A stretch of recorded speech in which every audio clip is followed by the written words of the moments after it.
Night in Wilford City is silent. Heavy rain slicks the empty streets, reflecting the flickering streetlights.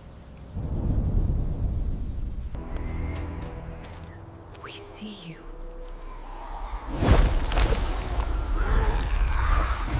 The focus shifts to a dimly lit bedroom window. Rain streaks down the glass, and a tall, shadowy figure with elongated limbs stands outside. Inside the bedroom, the camera slowly tracks the empty bed and floor. Shadows shift subtly, and soft tapping sounds echo from the window. Finally, the figure outside the window leans closer, its glowing hollow eyes piercing through the darkness. Long, thin limbs creep forward. I first heard it at 2:37 a.m., a soft tapping on the glass, like someone gently knocking with a nail. At first, I thought it was a branch moving in the wind, but when I listened closely, there was no wind at all. Not a single leaf outside my house was moving. The tapping continued. Tap, tap, tap, slow, rhythmic, intentional. I pulled my blanket up and tried ignoring it, but something in that sound felt wrong, as if someone was trying to get my attention. Finally, I gathered the courage to sit up. My room was dark except for the faint yellow glow from the street lamp outside. The tapping stopped, suddenly, and that silence felt worse than the noise. I slowly turned toward the window. At first, I didn't see anything, just the glass, just the fog on the outside. But then, two long, thin fingers slid up from the bottom of the window, dragging across the glass, leaving long streaks of moisture. I froze. My throat tightened. My heart hammered against my chest. More fingers appeared, 5, 6, 7, too many for one hand. They curled onto the window frame, pulling something upward. A face rose into view, pale, stretched, eyes hollow like black tunnels, jaw slightly open, shaking as if trying to speak. I wanted to scream, but not even air came out. The creature pressed its face to the glass and whispered something, but I couldn't understand it. It sounded like breathing mixed with static. Then, the window latch moved, by itself, slow and deliberate. The creature didn't open it yet. It just watched me, like it was waiting for something. Chapter 2. The Whispering Woods. The next morning, my parents found deep scratches on the outside of my window. Long, uneven marks, too deep for an animal. My father thought it was a prank. But I knew what I saw. All day, I felt watched. Not by people, but by the trees near the edge of our property. Whenever I looked at them, I felt a cold pulse in the air, as if something was standing right behind the tree trunks, waiting. That night, it returned, not at the window this time. Inside the house, I heard footsteps in the hallway. Soft, dragging, uneven, as if something long was being pulled across the floor. My bedroom door slowly creaked open, very slowly.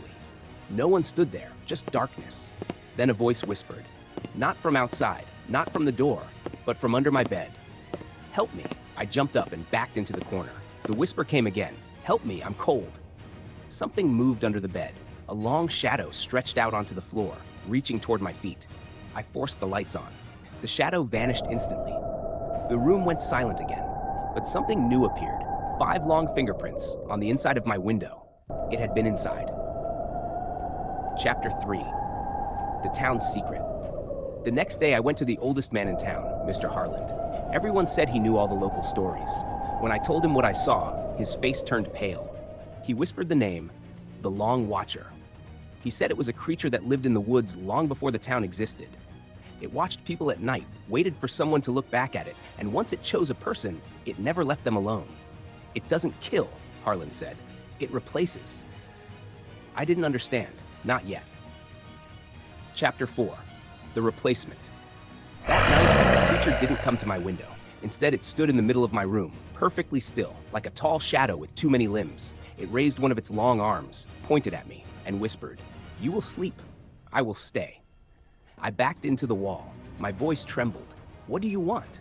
It tilted its head, bones cracking, joints bending unnaturally. "I want your place."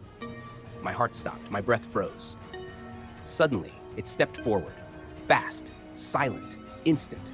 It was inches from my face. Its cold breath shook my skin, then it touched my chest. A sharp pain shot through me. My vision blurred, my thoughts slowed. I collapsed onto the floor. My eyes were open, but I couldn't move, not even blink. The creature leaned close. Its jaw opened impossibly wide.